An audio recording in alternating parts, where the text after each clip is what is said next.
welcome, welcome on the eve of Christmas. And so what I would like you to do, I'm going to put it on the chat. Introduce yourself. Tell us where you are calling from. What kind of coaching do you do?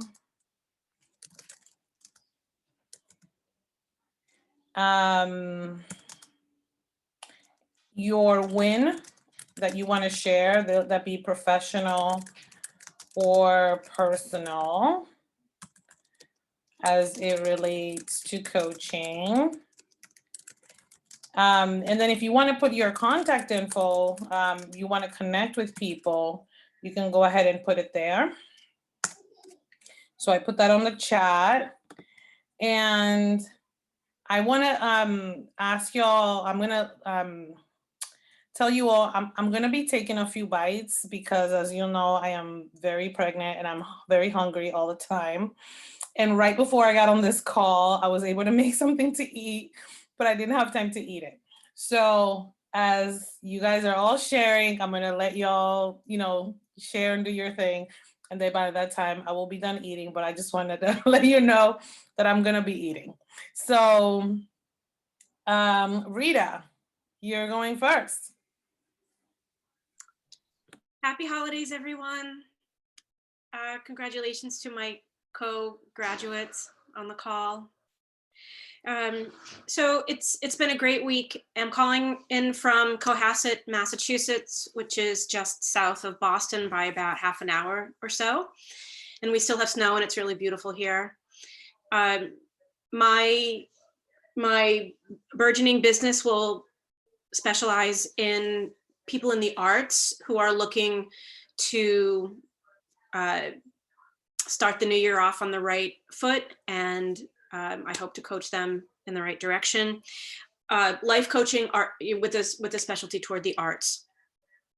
My biggest win for the week, I just have to say, is I uploaded my magazine today, and it was a big win for me. We've been down for months because of the virus, so I feel an incredible sense of relief.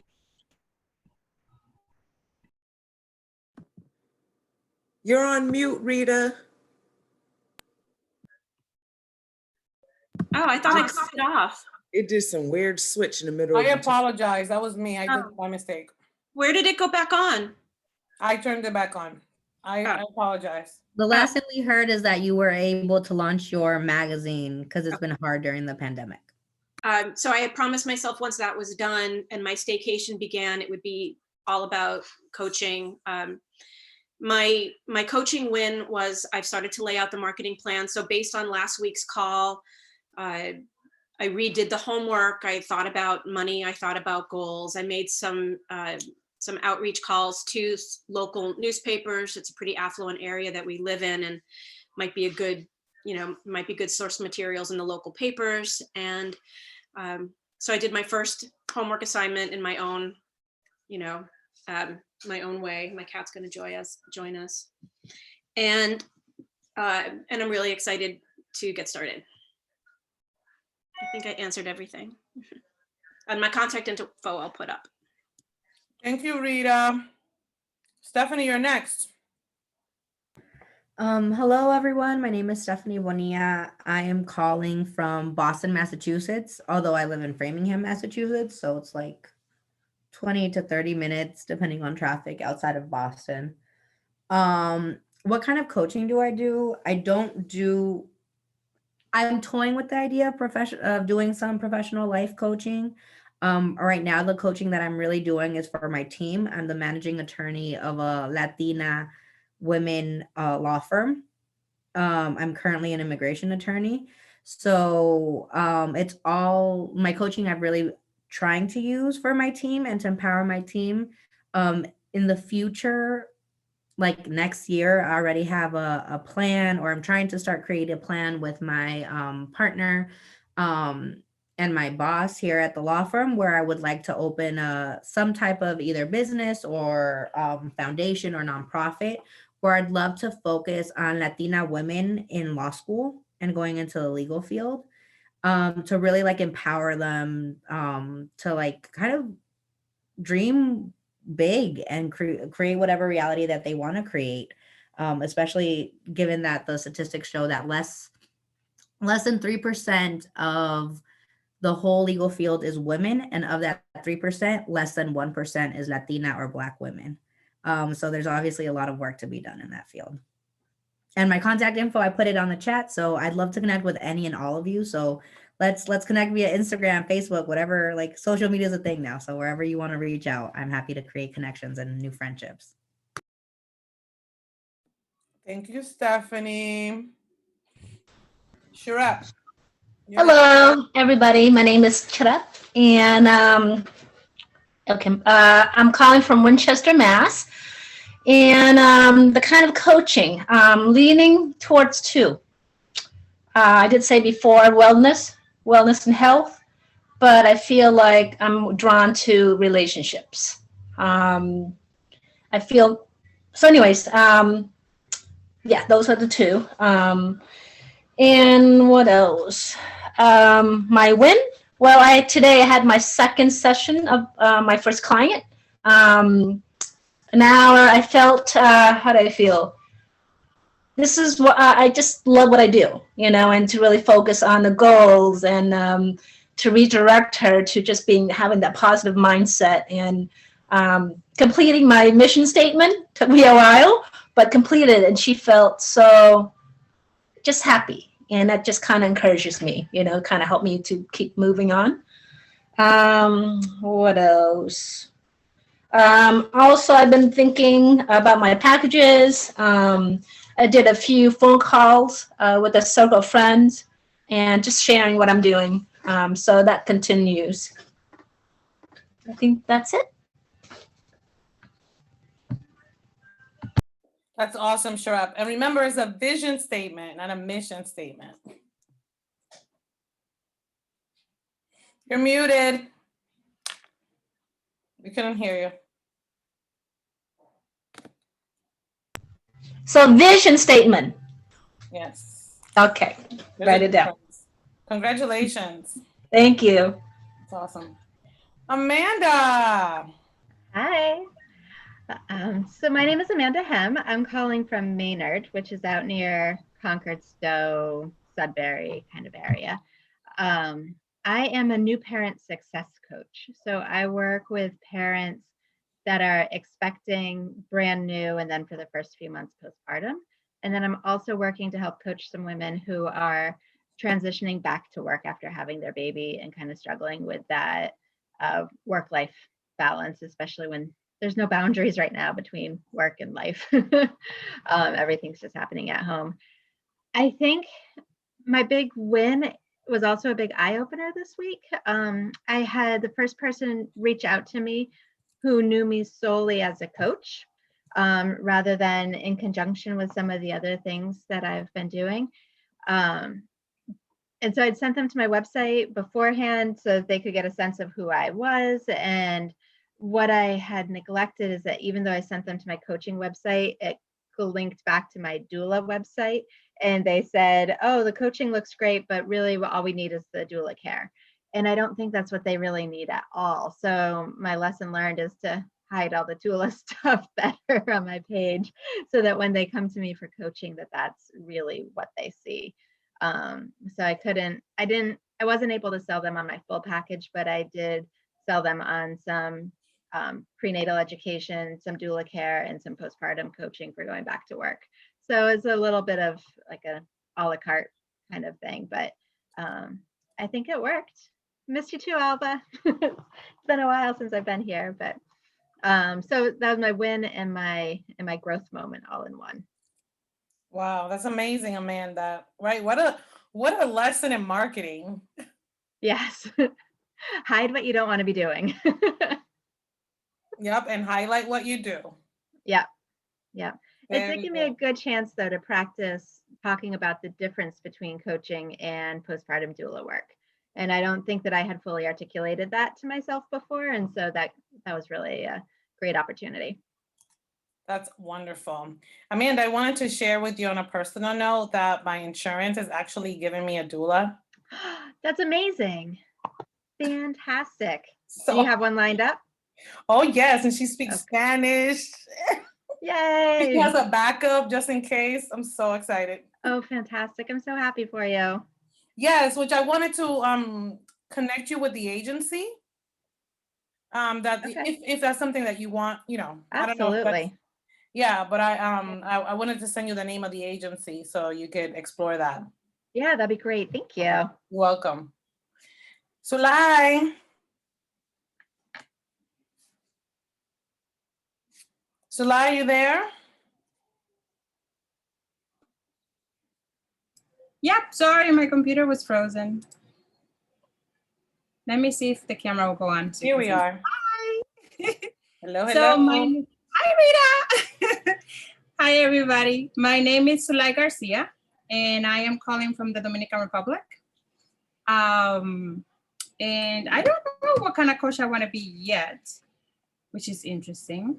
And I've been transitioning into different things. Just so you know, my background is I am a professional videographer. I moved to the Dominican Republic to pursue filmmaking.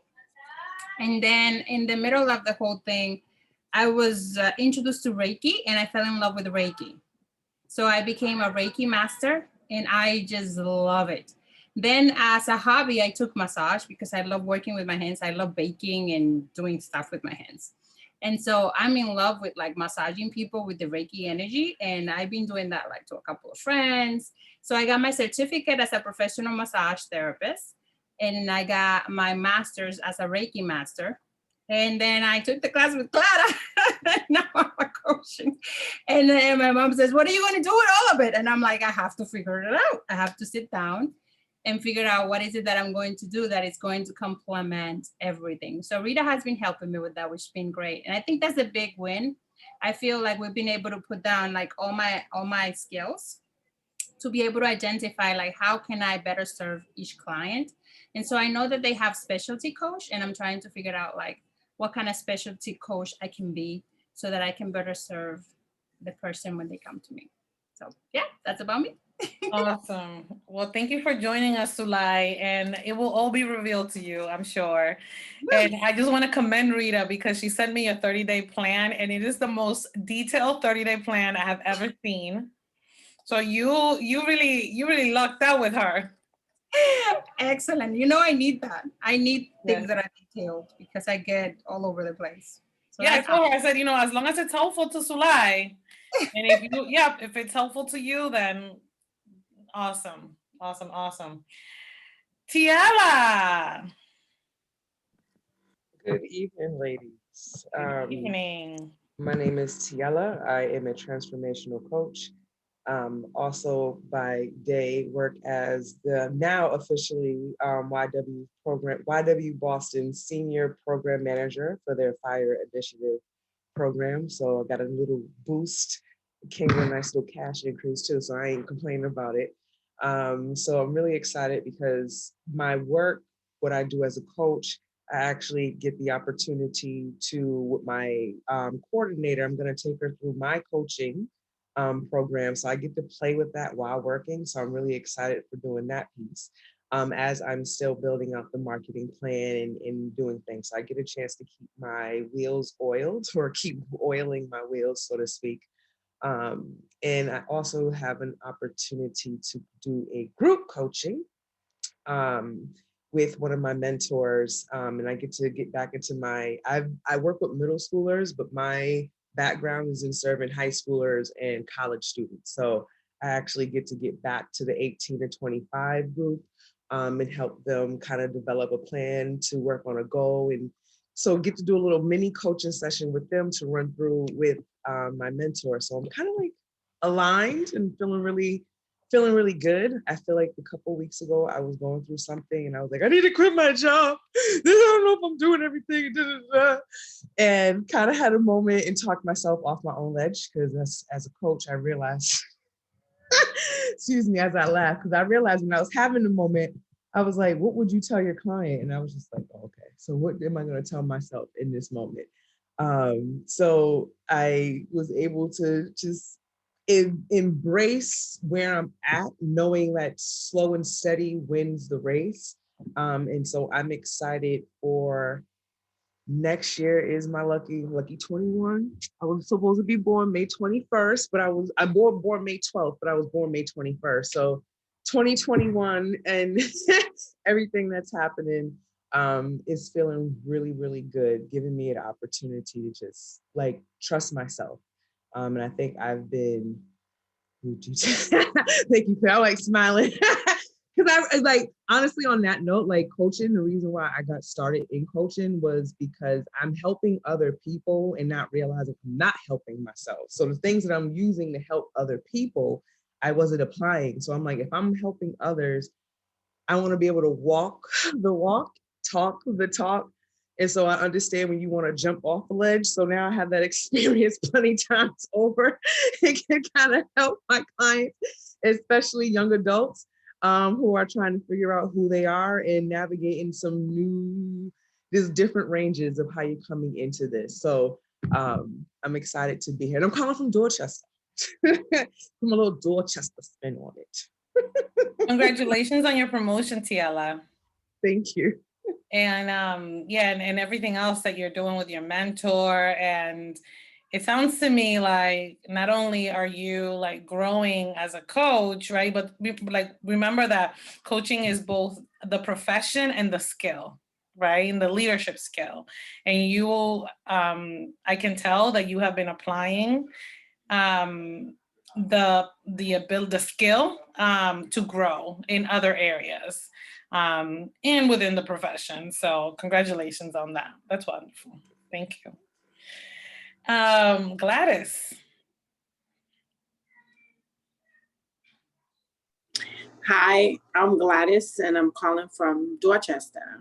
Gladys, is it possible to see you? Hold on 1 second. Okay.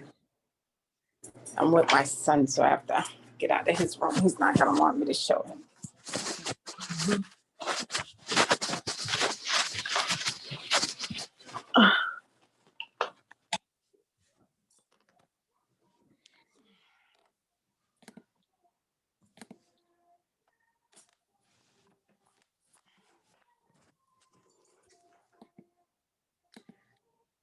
I'm calling from Dorchester, and I would like to focus on financial coaching.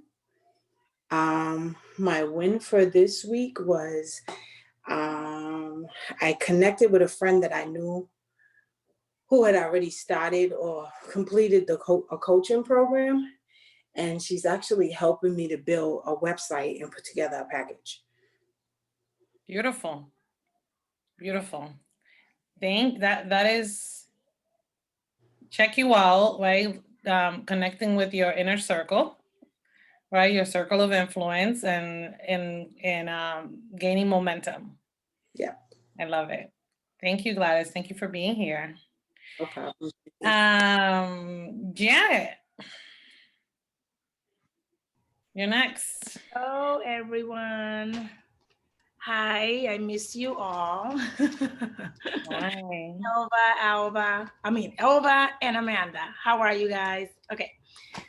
So I'm still a little bit confused. My life coaching, I want to say will be health, fitness, and helping single moms raising their children better. So it's in that path. I just don't have the right title for it. And I'm working on that. I created the QR code and a flyer to distribute. And I actually just put on the bottom life coach, health and wellness. Because even though I don't have a title, it all comes to health and wellness. That's how I see it. My wins, lots of practice. I've had 4 friends of mine practicing. I say, hey guys, I'm doing this from work, and they're home virtual from schools. So like, oh yes, Miss Jeanette, I'll do that. And I finished with all of them. We did it for like a whole month. And that was very, very intensive with some of them, because I was able to listen to what they needed. That there was one of them that shared something that she never shared with anyone. So that was very powerful for me. Now I'm really committed to help her. I need to help her. That's pretty much it. My friends, a lot of practice. I created my website with the QR code flyers. It's like postcards that are coming in the mail, and I'm just gonna distribute anywhere and just hope for luck. That's where I am. Awesome. It's so good to see you, Janet. Good to see you. Could you share your website with us, Yes. please? And I love like how, you know, over time it's like you are narrowing your focus, you know, so like health and wellness and fitness for single moms raising their children. That is It's really just that awesome. I'm doing so much, Clara. Like right now, I'm actually trying to finish the PT training, personal training, and I'm taking my test in February. So I want to fit that, and plus, you know, I'm taking the master's, and that finish in September. So I'm trying to blend that all in. So it's just time to grow, and I'm really taking advantage of that. I might be Good for going you. right now. My mom is living with me right now, and she's like, yesterday I finished late, and she's like, and I'm like, oh mom, I'm gonna go crazy. She's like, I'm listening to you, and I think you are gonna go crazy. You're gonna be fine. Good for you. Good for you. Keep growing. Keep learning, and you know it's all gonna come together. Thank you for being here, Janet. Thank you. Alba.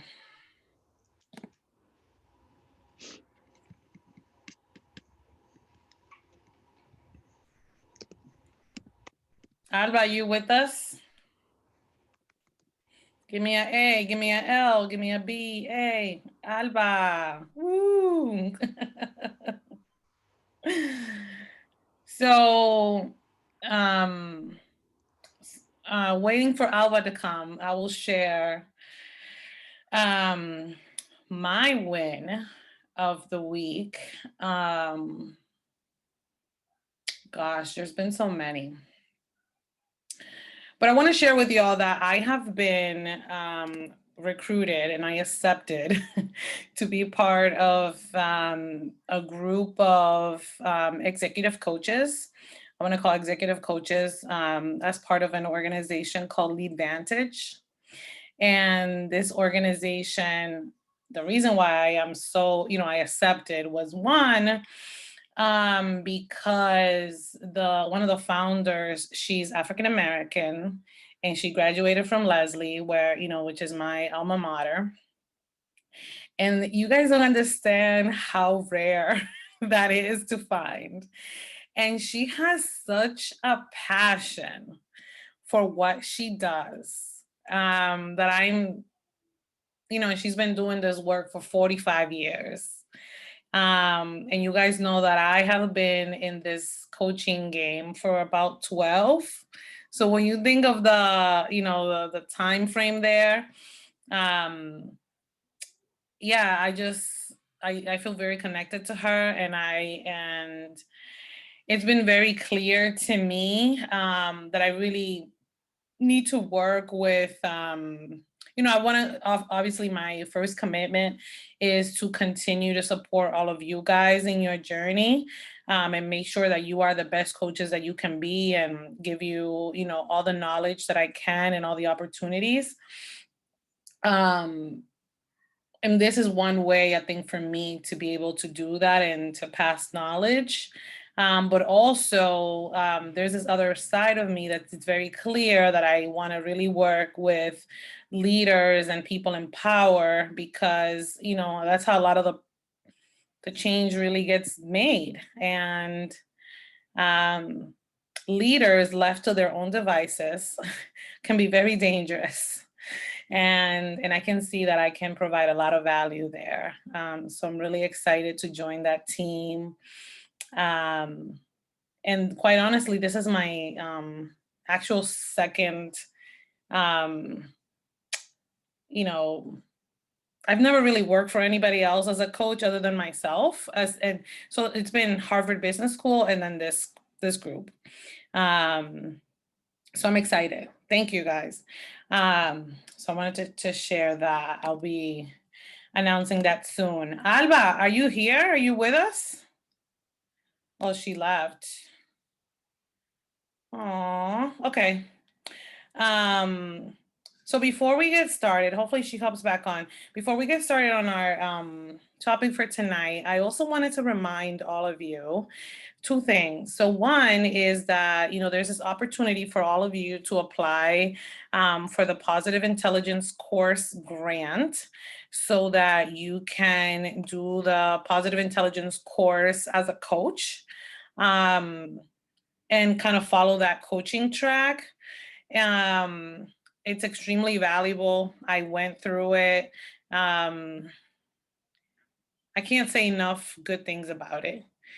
If I, in one word, what I tell you that I got from it was I really increased my sense of equanimity, which is like my favorite word in the whole world, which is the ability to stay calm in the middle of chaos.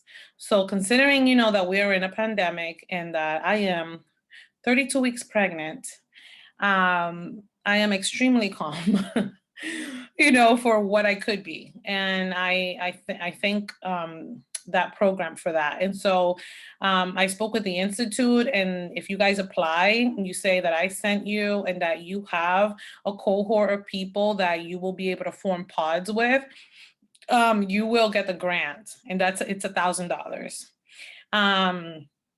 My private clients are paying $600 to join that program. So please take advantage of it if you feel like it's something that, that you want to commit to. It's 6 weeks.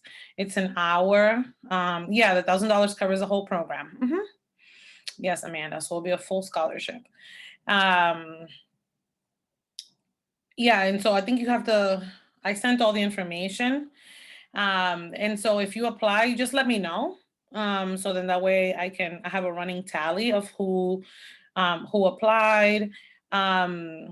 So what it is it's, so you download an app, you spend 15 minutes a day practicing your positive intelligence exercises, which is like a short form of mindfulness exercises throughout the day with different themes to decrease your saboteur, increase your sage muscle, the truth, your higher self, and then build up your self-command muscle, right? To switch from saboteur to self-command. And what's really cool about it is that it follows so much of the same philosophy of what, you have learned in this course, which is the reason why, I'm recommending it.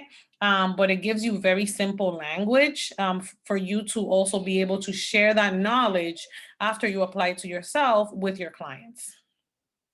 Has many, many different applications. So it's 6 weeks. It's 1 hour of instruction a week through video that you get every weekend. And then you create a pod with 5 of you that is going to be self-led. So you guys, will lead it yourself. And you guys will meet, for 45 to an hour a week to discuss your learning. So that's what that looks like. So I really wanted you guys to take advantage of that. And then the second thing that I wanted to say is that I have, some of you are already listed in as a referral partner in my ClaraFying Coaching Institute. And so if you feel ready to have me refer clients to you, please let me know, send me an email, and I will send you the questionnaire and kind of everything that we need in order to list you, on there. Clara, can I invite other coaches I know, or is it just for ClaraFying coaches? So Amanda, right? I've been playing around with the idea. And for now, because of my, and other coaches have contacted me, like, can I be listed? My capacity right now. I don't mean for the listing. Sorry, that was a comment I forgot to hit enter on, but for the grant in the programs. You can. Okay. Yep, you can. However, like you will get preference because you Because I'm say connected came to through you. me. Yeah, because the program, like there's so many people that apply, but yeah, you can totally refer them. But when you apply, make sure that you said you came through me. Okay, Okay. perfect. Thank you. Yep, you're welcome. Okay. Um, all right, so with that, let's get into tonight's topic. So what I was hoping that we could do was more have like a conversation. So I didn't create a formal presentation or anything like that. But what I would love for you to do is pull out a piece of paper, a pen and paper, because I'm going to ask you some questions that I would like for you to write down. Okay, and write down your answers. So let me just pause the recording for one. All right. So let me give you, okay, Amanda had to jump off. Okay. So let me give you kind of the framework for what we're going to cover today. All right. So when I ask you, when I say the word money mindset, right, what comes to mind for you? So that's the first question, right? And like if something comes up, feel free to, write it down. And if you want to share it, you can put it in the chat. When I talk about money mindset, right? The way I want to frame this is for you to think about when you were a child, right? When was the first time that you actually thought about money? Right? When were you like cognizant of like, oh, money? Right? And was that a positive experience or was that a negative experience in your childhood? And because we all start, the way that we feel about money, the way that we manage money, the way our relationship to money has everything to do with how our money blueprint was created when we were a child. So in order for us to heal that, right, we have to just acknowledge it.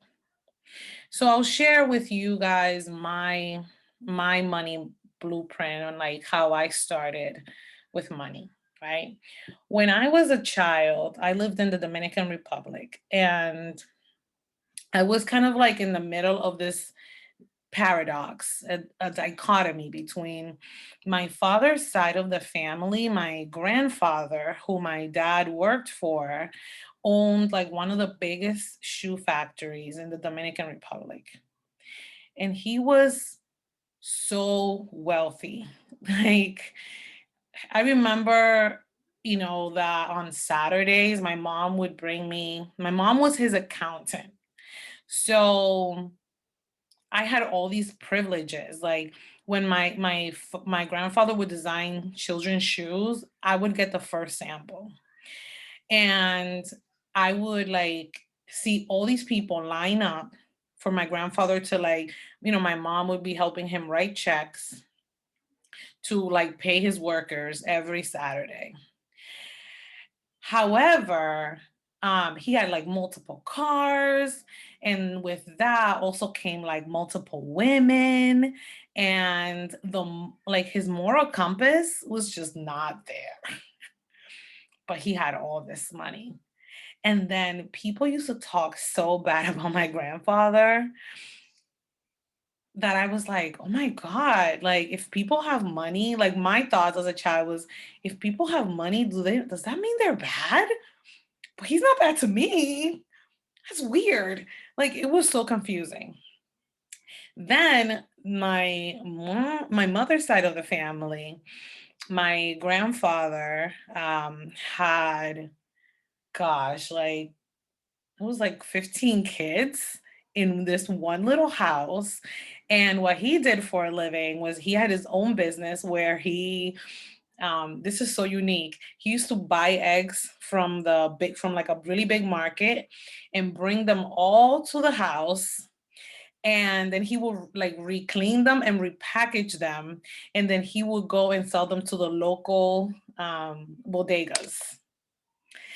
And even though like, in a sense, we were kind of poor, like we were poor, I never saw us as poor because like my grandfather was the most generous person from that side of the family, and my grandmother, the most generous people you can think of, right? And so one example of their generosity was that every time that they would cook, they would save a plate of food in case somebody came from the street and was hungry. Like they will always have that extra plate of food, even though they had 15 kids. And I will run, I cannot even tell you how many grandchildren would be in this 2-bedroom house at one time. Like the house was always full of people.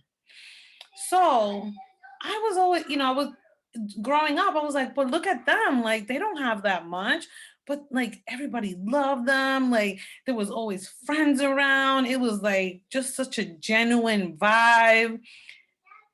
And I would ask myself, man, is it better to like not have much because then people would love you? I was so confused. So I grew up with like this battle in my mind around, can you be a good, loving, genuine person and still be wealthy? Okay. So that's my example. So then I invite you to think about, is there like what, and at that time I was 6 years old, 7, around there. So that's like where my money mindset, it was like based on confusion and contrast. So I invite you to think about when was your at what age did you start to become aware of money, and what were your thoughts around money? So I want to stop there and see if would anyone like to share theirs briefly? Tiela. Okay. It's Okay, funny, Tiela. as I'm sitting here listening to you, I feel like, so my mom is American. Tiela, you have to speak a little bit louder because I'm not able to hear you. No, gotcha. My mom was born here in America, in upstate New York, and my stepfather is Haitian, so I didn't live with my father. But I literally was just writing down, like, the mindset that I've had was, it was just work and pay bills. There was never a talk about saving, never a talk about having fun, never talking about doing things. It was definitely, I say scarcity. I think it's scarcity mindset. So it's like, they get the cheapest that you could possibly can. So it's like, I know how to bargain hunt. But if I walked into a store and it was like, oh, a $500 purse and I had the money in my account, I'd be like, I ain't spending no money on that. Like, I'll still be like that, as opposed to if it's something that I think is really dope and I'm like, I love this. This is classic. And I'm like, oh my gosh, everything that you said was just making me think. And when I was a kid, I had an experience where I stole money from my stepfather. And so I had gotten in trouble. And so like the conversation around that, I don't know, it just made me feel like if you ain't work for, like, one, I know that stealing is bad. So it's not, I started, as I got older, understanding like relationships and how that impacts people. I'm like, oh my gosh, I don't want to hurt people's heart or make people disappointed. But I don't know, like I have a hard time. I feel like always like, what is it? Money burns through your pockets, or as soon as it comes, it goes, or whatever the case. So I'm thinking about all these different things. And sometimes I feel like if I have too much, like I have money in my account, I'm like, oh, what do I do? What do I have to do? Well, I haven't done this and I haven't done this. So it gets me spending in a way that I feel is unhealthy, as opposed to like, now I'm starting to think about different things like, well, what if I want to go on a trip, or I want to buy a car, or I want to have a down payment for this, or like this. And it's like, okay, how do I take how do I shift the Right. thought process around that? Mhm. So that I was like, money, what comes to mind for a money mindset is like abundance, responsibility, but a ability to able to respond. So I want to be able to respond to my family if they needed something, or a friend or whatever. I want to be able to give to young women that I'm working with. So like, that's kind of like how I want to feel the energy, but it still feels like, I don't know if I have enough. So that's where I'm at. Process. Yeah. Thank you. Thank you for sharing that, Tiela. Thank you for sharing your experience, because most of us, yeah, we have this like all of these different experiences, right? That and this is, just giving ourselves permission to look back, right? It's like, wait, why do I feel funny about money?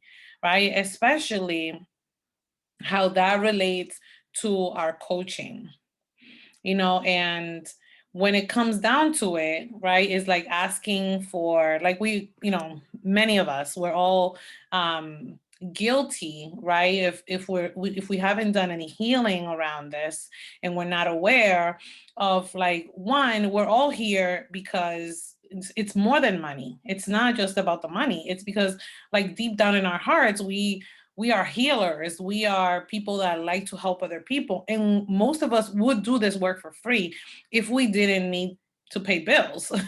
But in the world we live in, right, is like that's what we need. We need to set an exchange rate, right, for our energy. So I just want to, if you haven't done so already, just take a moment to write down, like, as a child, my money mindset, I built the foundation of my money mindset was whatever, right? Like the sentence, like there's not enough to go around. Like mine was, you can't be a good person and have money at the same time. Like it's either or.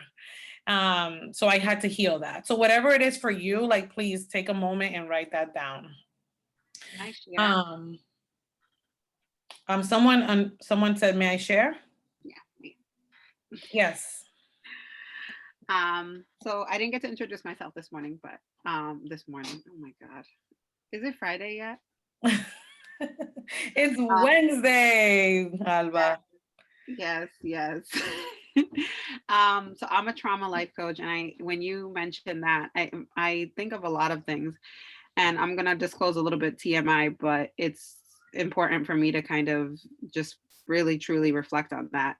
So my father is a narcissist, and I was raised with my dad, who was also a drug dealer. So my relationship with money was, it's easy come, meaning they never actually worked for money, but they always had an abundance of money. But my dad, with his narcissistic ways, he would always say to me, especially when I was young, I was 5 or 6 years old, he's like, this money is mine. I I worked for it. It's not yours. Like before I die, I'm gonna drink it and like use it all up before I die. Like there is no inheritance for you. Like, don't think that my money is your money. My money is my money, and I'm gonna make sure I use it all up before I die, or I'm gonna take it with me in the grave. And it was very like harsh, but it was very toxic as well.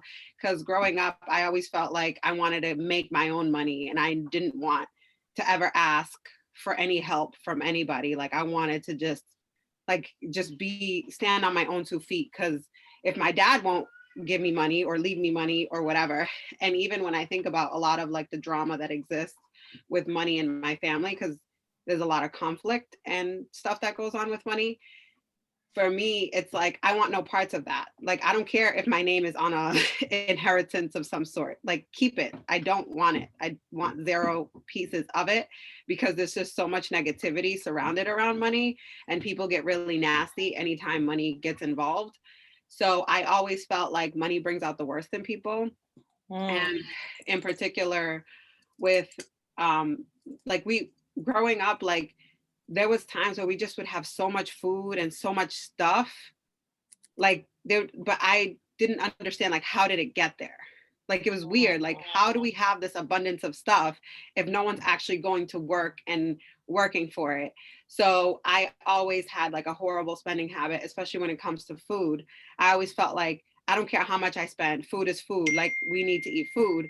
So I would overshop and always make sure the fridge was full. And sometimes I would spend $500 in groceries, but I had no concept of price. I didn't care how much it cost. I felt like, but they always had like either food stamps or money that was just easily come. So I always felt like I had very poor setup to be successful when it comes to money management, because I don't know how to balance a checkbook. I don't know how to pay any bills. I have no concept of any of those like foundational things. Credit, what? They would change the name of whoever's bill it was on, like put it in their kids' names. It was a mess. It was a mess. And they would let it shut off and they didn't care if it went to the creditor. So that was the concept. It's like, what can I do to con as many things or people or services so that I can get as much benefit while still making this large amount of money that nobody is supposed to know, because I'm supposedly poor and on welfare and need help because I don't have a job. So it was very strange. It was very chaotic for me, and trying to develop a new money mindset and a new foundation for myself. I realized that I have no foundation. I'm just constantly like making mistakes that I then have to like put out a fire. Yellow slips are, yeah. So, yeah, no, Alba, thank you so much for your honesty and for sharing all of that, because it reveals so much, right? Of one is like, if we don't really take the time to acknowledge, verbalize, write it down, and really like name it, like this is how money was, this is how we talked about money, you know. And so many and people on the chat are like, yeah, I can relate, Alba, right? I learned what not to do, but even then I still do some of those things that I'm not supposed to do because I don't know otherwise. It's ingrained in you. It's like, it's a habit just like anything else, right? Everybody's like, yep, I can relate. Yep. Right? It's a habit like brushing your teeth. It's the same thing. So the reason why I wanted to really bring this out, right, is like, one, so that we can call it what it is, and know that like everything that we've been doing up to this point has been, because of a sense of survival and belonging, right? Because we want to belong. We want to survive. We want to, those are the people that were making sure that we ate every day and that we had somewhere to sleep. Like, how are we going to be like, you're wrong? Even though deep down, maybe we knew that they were like, this is funky. This is not right. Right. But those are the people that were like, responsible for our livelihoods. So what do? We take the picture that we see and we internalize it as our own.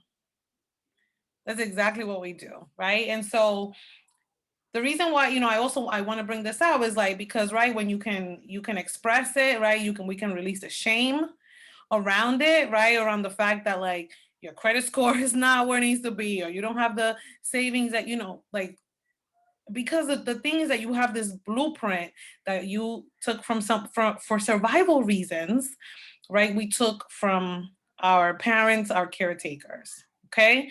So foundation. Now we are adults, right? And so how do we, as a trauma coach, right? Alba is like, how do we like heal is by verbalizing, right? Like talking about it, airing it out. So then we can from there establish new habits and say, what is it that I want now? Right? Now that I am an adult, that I have a choice, right? I don't have to carry the shame or the guilt of what my caretakers did. I can create my own, right? And release the shame, because so much of like why we are not where we are is because we feel guilt and shame around what we haven't done. However, that guilt and shame, right? They don't belong to us. It was just kind of put upon us. So Tiela, I feel you. This is deep. So what I want to invite you to think about, right? Like all of us in here have created a vision statement for where we want to be, right? And so it's really to start thinking about. So this question that I posed on here, which Alba, you answered beautifully, was because of those because of that childhood blueprint, right? What am I doing with money? Like what has that caused me to do? So like Alba, you were like, I don't know why, but I don't care about how much money I spend on food because, right, you have this like image in your mind, right? Like this programming. It's like, I need to have food in my fridge and I don't care, right? But now you have a choice, right? You are a new person. And so you have a vision for your life, right? So it's like, one, how can we like literally say, like we forgive and we leave that there and we start to build from a new place, from the place of our vision, right? And putting in the supports in place to make sure that we are moving in the direction that we want. So for some of us, right, that may mean that we need to talk to a financial counselor. It may mean that we need to start on a budget, like we need an accountability buddy. Whatever, like we're building a whole new house now, right? So like in order to build that house, we have a foundation. We've all created a vision for our lives. We have that, right? But we need supports now, right? In order to really make that happen. So what are the supports that you need, or in order for you to have the kind of financial life that you want, what is the new belief about money that you need to tell yourself, that you need to start believing? So I'm going to write that question on the chat, okay? So the question is, in order for you to have the financial life you want, AKA improve your relationship to money, what is the new belief you need to embody? Okay, so I'm gonna let y'all think about that for a second. Whatever comes up, please write it down. And I'm gonna share my example. So because I was so darn confused between like, can I be a good person and can I also make money, right? My trajectory was, I'm gonna get myself this like corporate job. I had all these corporate jobs that I was just like climbing the corporate ladder.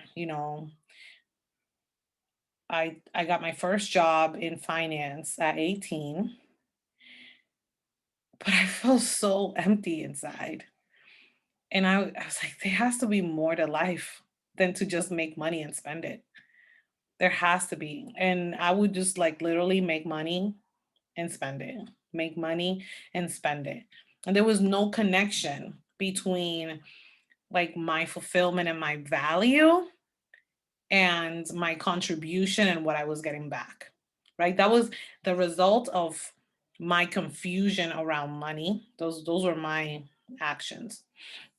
In order for me to align, right, to have the financial life that I wanted to have, the belief that I needed to start embodying was your passion, your purpose in life will make a way for you.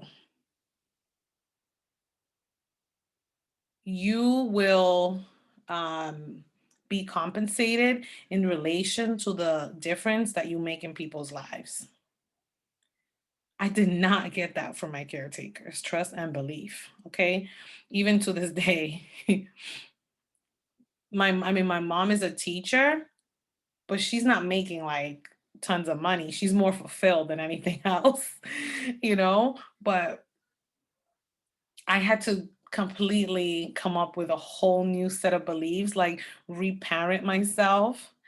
So the question here is like, what is the new belief? Right? That my new belief was my talents and my passion and what I care about will make a way for me. And I had to tell myself that a lot because that was not my foundation. My foundation was titles, going up in the corporate ladder and not caring about, moral values or fulfillment. So what is that new belief that you need to start thinking about? That you need to start building in yourself, because that can be, beliefs can be changed. You can implant these new beliefs. And it really does start there. So I'm going to stop talking for a second. And whatever's coming to your mind, get it out of your head and put it on paper. Okay. Sure, said, my new belief is that I am worth it. I'm worth getting paid well for my services, and I do not need to feel shame for charging people. Right.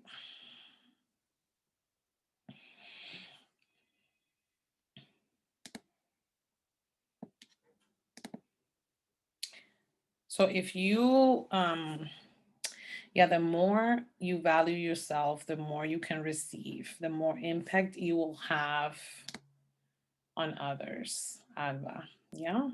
Clara, can I say it like what I'm thinking? Because I don't think I can make a really concise statement like everyone is making.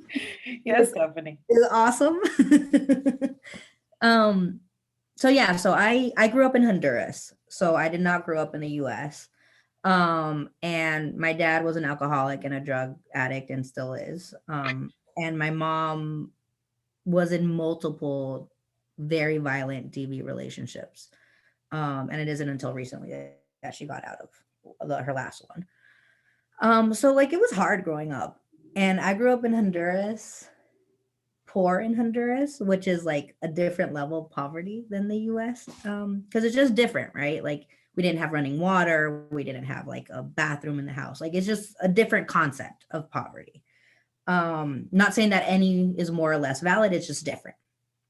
And so like we really like my grandmother sold tortillas on the street, right?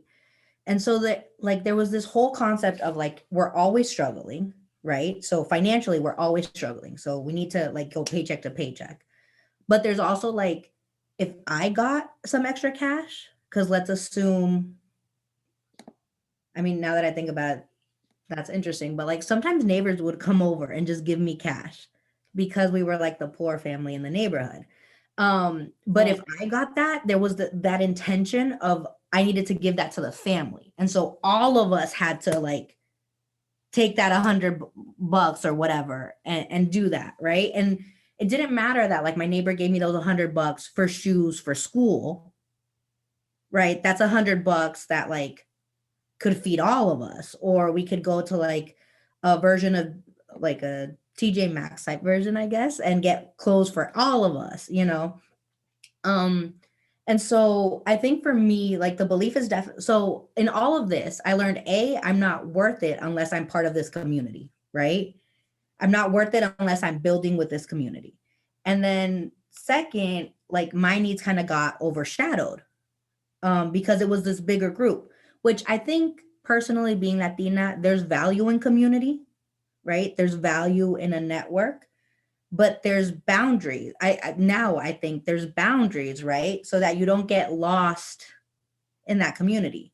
So for me, a belief, I guess now that I'm saying it out loud, maybe comes out a little bit easier, but it's definitely that like knowing your worth and at the same time, like creating those boundaries that allow you to feel secure while you're also bringing your community up, because I feel for myself, I struggle with that balance of like giving back and bringing others behind me or around me along, but then I kind of neglect myself and what I want,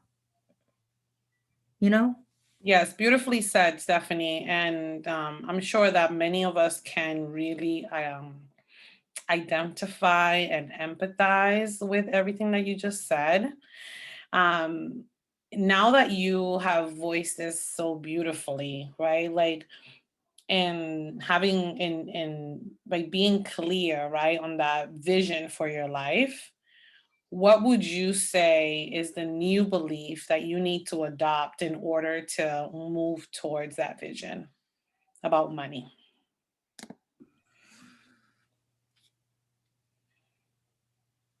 I think, first of all, I need to get out of the mindset of saying that I want something is selfish. Mm. Because I feel like when I say, oh, I really want this, I'm like, oh, that's so selfish because I have cousins and this who don't have that. And like, first of all, I think I am worthy. I work hard and I do what I do out of passion and love. And therefore, I am worth also feeling secure and safe and stable. Right. And then I think the other belief is I really can't help my community get there unless I get there. Say that louder for the people in the back.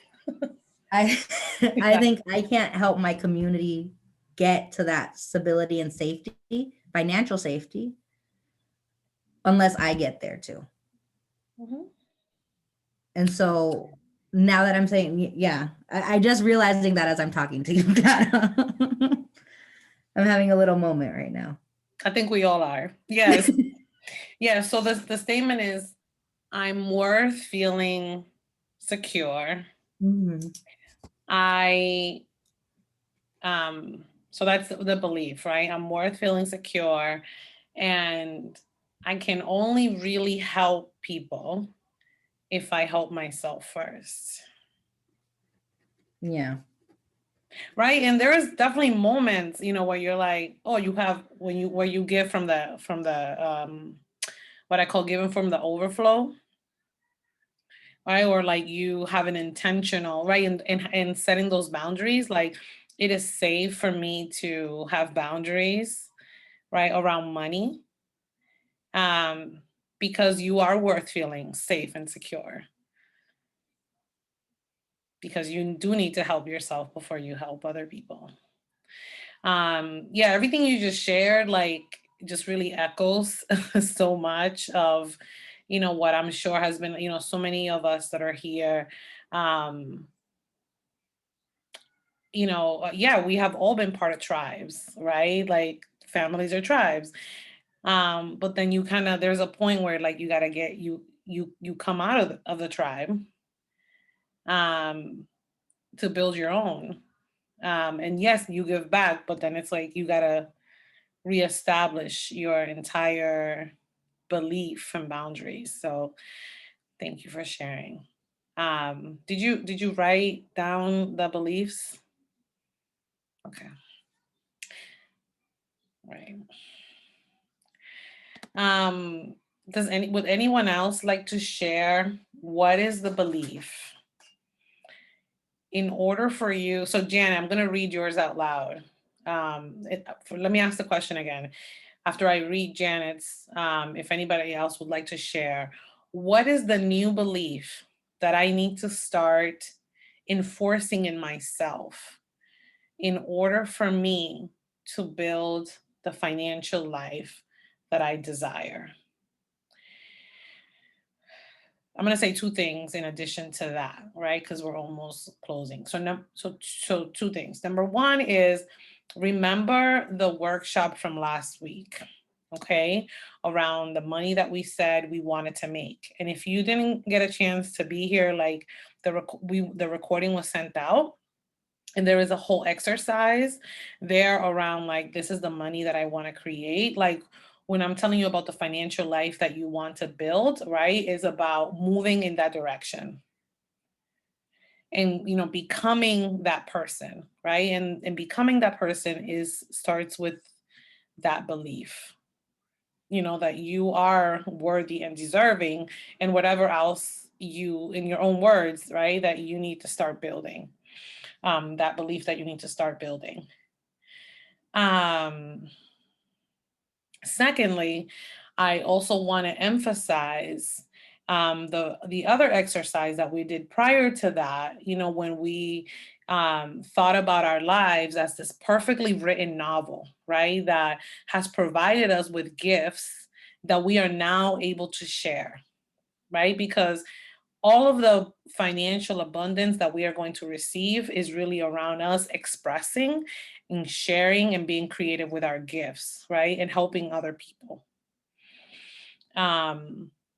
So really being cognizant of that. So if you need to go back to that recording was also sent out as well. So, those are other like enforcements that you can use in addition to this conversation. Okay. Janet, do you want to share your belief yourself? If I go back to my childhood, it's I can take a little bit of everybody that I spoke. So I can leave it like that. My dad was a business guy, but he was also not truthful. He was not, you couldn't trust him. People in the neighborhood would trust him, but I knew that he was not trustworthy because I knew what he was doing, being his daughter. And sorry if I get a little bit stumble with my voice, because it's just, with everything that you guys said, you guys went deep and you just think and you will be like, wow. Growing up, I wanted to also have my own business. I also wanted to be wealthy. I wanted to be able to buy whatever I want. I wanted to break the chain of how I was raised. That was my mentality. And as I was growing up and adult and having a good job and going to school, blah, blah, blah, with kids, because I had my kids early. I had my kids at 18 and 19 years old, but I still wanted to achieve what I wanted to accomplish. I still wanted, like Elba said, help others. Was it Elba? No, I think it was Stephanie. You wanted to help others. Like, oh my God, I have achieved all of this. And I continue to help. Even the father of my kids, we've been separated for so long, and I still help his family. And I had a partner, like a relationship 5 years ago, and I had a problem with him because I still help that the father of my kids' family. He's like, when are you going to detached? But it's because they needed me and I was able to. And right now, I still am, but like, who said it? I think it was Stephanie too. You have to help yourself in order to be able to continue to help others. But sometimes you really have to say, enough is enough. So that's where I am right now. Right now, I'm like, okay, I'm healing, I'm growing, you name it. And I know I am. And listening to all of you guys and all the other courses that I'm taking is just, I know that I'm just opening up all these wounds inside of me and growing so big that it's just going to be for best. Right now, I don't have a job. Right here, I don't have a job. I do, and I don't. Why? Because I'm not going to allow myself to not create any income. So I'm pulling for every little thing that I am able to create some income, because you need to survive, right?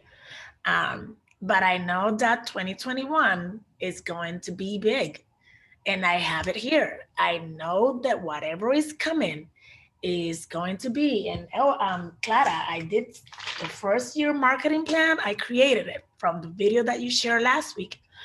And you guys said 100,000 a year. Somebody said 200,000 a year. My vision statement, with my alignment,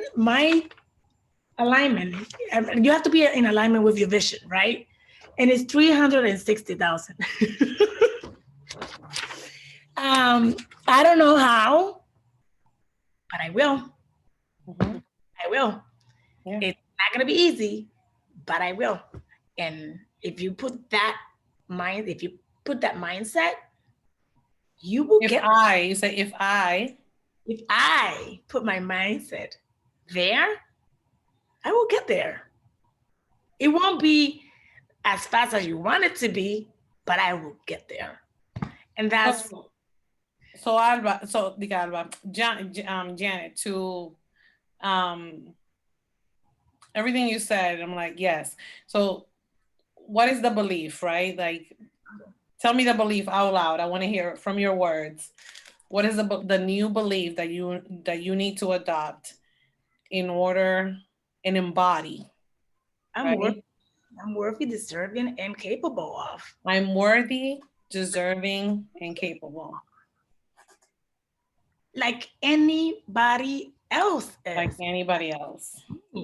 Anybody else can do that. That's my morning affirmations. And I say it every single morning with the $360,000 in mind. Sounds in my, it's just, you have to, it's just like, it's reading all these books, and it's just, you can do it. You guys can do it. Yeah, you can do it too. So with that, right, it's 7:18, right? And to close this out, okay, so first I just want to thank everyone for their vulnerability and for sharing, and because the more we can voice these things, the quicker that we will be liberated, right? And then we will liberate each other. Because some of your experiences also live in the person next to you, right? Some of my experiences live inside of you. So thank you so much for bringing your authentic, true self to this conversation. I want to just remind you that anytime that you're feeling discomfort, right, around money, asking for money, setting prices, right, give yourself grace, right, and know that there's nothing wrong with you, right, that this is the programming, right, that you have adopted, and that what we are doing, right, from this moment on forward, and what we have been working on is inserting and embodying a new program, right? And so the floppy disk to that new program, you know, which I wanted to leave you all with today, was what is that belief, right, that we need to insert? Because it's all of it. That's where it starts, right? So we can make that into a mantra, record that, write it down, put it somewhere, and repeat it to yourself, looking at yourself in the mirror, right? Y'all know what you got to do, right, to make sure that you are reprogramming your mind around the belief that will support you moving in the direction that you want to go. Ease and flow is the name of the game. Ease and flow. Ease and flow. If you're not in ease and flow, there is the programming, the old program is taking over, right? Ease and flow. Because if we know where, you know, we are clear on our gifts and our value, right? The value that we are transforming lives here, right? And that there are billions of people in this world, billions, right? Not thousands, not hundreds, billions of people that are waiting for our help. Mm-hmm. The sky is really the limit. And there is enough for everyone. There's more than enough, because every single day more is being created. So I just want to write, you know, make sure that you guys write down what is the belief. Please don't keep it in your heads. Please put it on a piece of paper. And then I just wanted to close this out by asking you, when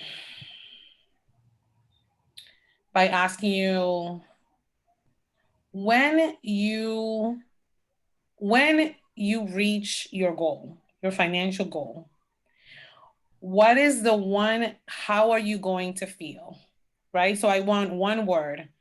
When I reach my financial goal, because you will, right? When I reach my financial goal, I will feel, right? And what can you do every day to generate that feeling?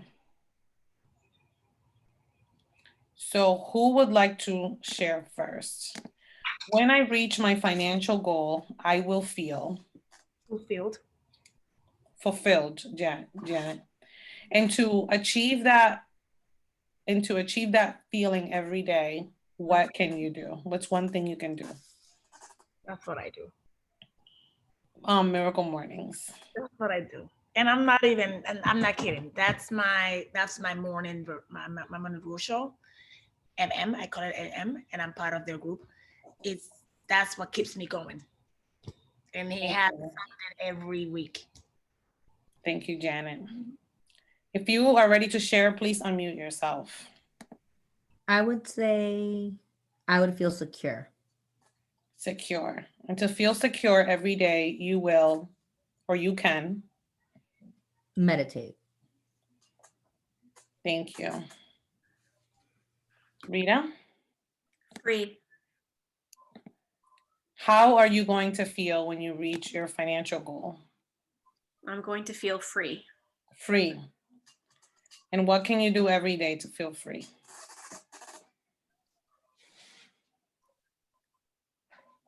Think bigger. Think bigger. Okay. Who would like to share next? Thank you, Rita. Sulai. I would say balance. You will feel balance. Yep. Balance or balanced? Balanceada. Balance. And what can you do every day to feel balanced? Pick my battles. Pick your battles. Can I get that in like a positive statement? Instead of picking your battles, you are going to be...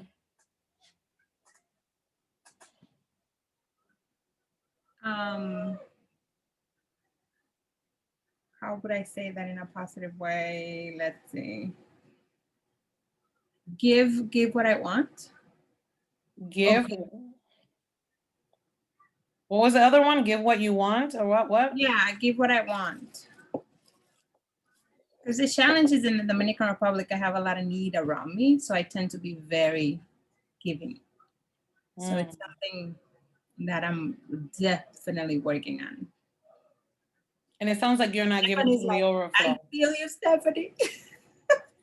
It's almost like it's bad to have and not give. So it's okay to give what I can. Okay. You know? So I started to give to myself first and then give to others. Okay, there we go. Give to yourself first and then give to others. Awesome. Thank you. Charep? I would say excited. You feel excited. Yes. What can you do every day to feel excited?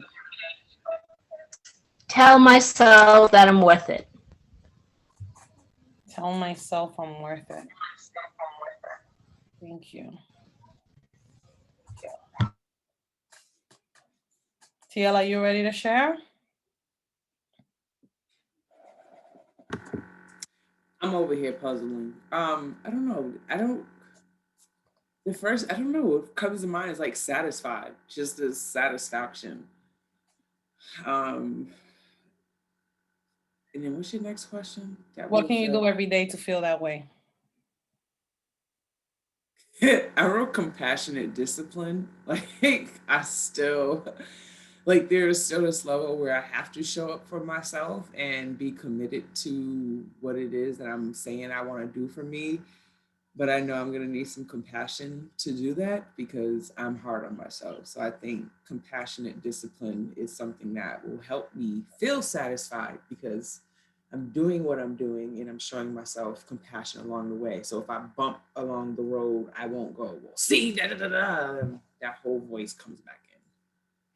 That brings a smile to my face because I have this poem where I like talk about compassionate discipline.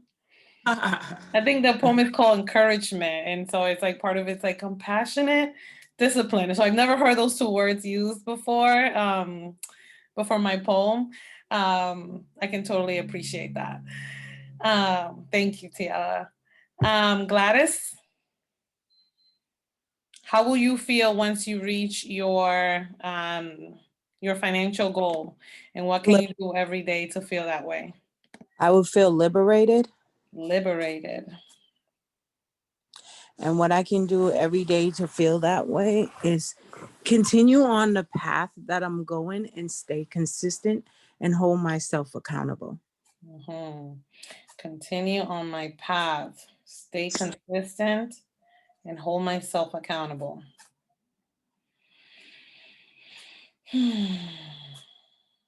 Well, my word is peace, and what I can do every day to feel that way is, I mean, I do these, I exercise my mind with short meditations with the PQ, with the positive intelligence app, and I'm very intentional. So that's what I can do for myself. Ladies, thank you so much. This has been so amazing. I am so truly grateful for all of you and for sharing your experience, because we all learn from each other. I hope that you all have an amazing Christmas or holiday, whatever way you celebrate, and that you can reflect on all the abundance that you already have, and all the ways that you are already worthy. Yeah, and I'm just extremely grateful for all of you. And remember your belief, right? The new belief that you're adopting, because then you can take this into the new year. And then until we meet again, I think we're scheduled to meet again on the 30th. Yep. So I will see you next week. Have a wonderful holiday, and thank you. My heart is so full. Have a wonderful night, everybody, and a beautiful holiday. Bye, ladies. Much love. Thank you. Bye, Rita. Thank you very much. Bye, Bye, everybody. Bye, everyone. Bye.